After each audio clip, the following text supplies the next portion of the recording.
এই যে হচ্ছে আমাদের বিড়াল ছানা, বিড়ালের বাচ্চা সারাক্ষণ রান্না করে বসে থাকে। এই যে সুন্দরভাবে আর মায়ের সাথে খেলাধুলা করে।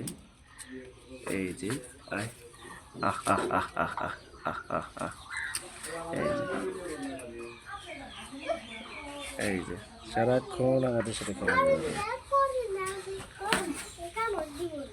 দিবে না।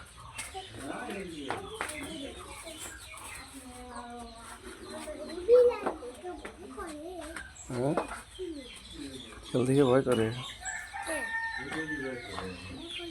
এই যে মুরগির ছানা, মুরগির বাচ্চা, এই যে মুরগির বাচ্চা। তো ধরো মুরগি ছোট্ট একটা বাচ্চা ধরো।